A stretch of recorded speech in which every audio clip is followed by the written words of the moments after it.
لو حابين افسر لكم احلامكم اكتبولي تحت احلامكم في التعليقات واستنوا الفيديوهات بتاعتها. جات لي واحده وقالت لي انها حلمت باخت الشخص اللي كانت مرتبطه بيه. جات لي البيت وكانت لابسه بنطلون اسود وبلوفر اسود، وانا كمان كنت لابسه زيها بالظبط. طلعت من الدولاب جاكيت بيج ولبسته، كان شكله جميل جدا وكان شكله زي الجديد.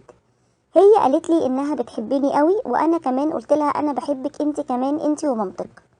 وبعدين قالت لي ان عندها سحر وبتتعالج منه، وبعدين نزلت وسابت باب الشقة مفتوح.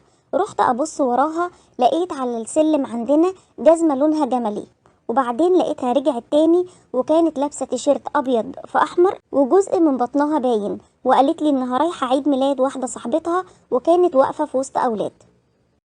تعالوا نشوف مع بعض ونفك كل إشارات الحلم. طبعا الشخص وأخته هنا إشارة لموضوعات قديمة صاحبة الحلم بتحاول تتخلص من متاعبها.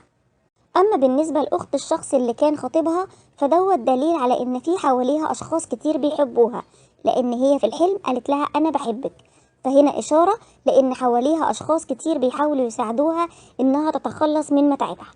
اما الجاكيت البيج اللي راحت طلعته من الدولاب ولبسته وشكله كان لسه جديد، فده اشاره لدنيا جديده ان شاء الله صاحبه الحلم هتمر بيها.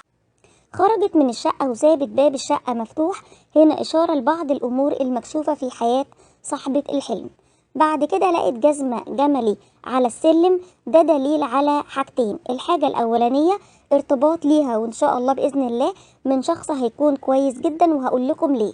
اما اشمعنى اللون الجملي، فلان اللحمه الجملي بتاخد وقت في السوى، دليل على ان ربنا هيبعت لها شخص مناسب ولكن بعد صبر.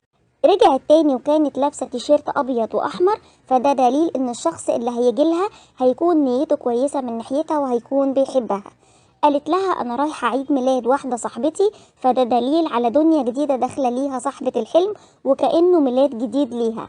كانت واقفه في وسط اولاد هيكون حواليها ناس كتير بتحبها واخواتها اللي هم هيكونوا سند ليها. جزء من بطنها كان مكشوف، فده دليل على ان امور من الباطن خاصة بصاحبة الحلم مكشوفة بالنسبة لها. كده احنا خلصنا كل اشارات الحلم. لو حابين افسر لكم احلامكم اكتبولي تحت احلامكم في التعليقات واستنوا الفيديوهات بتاعتها.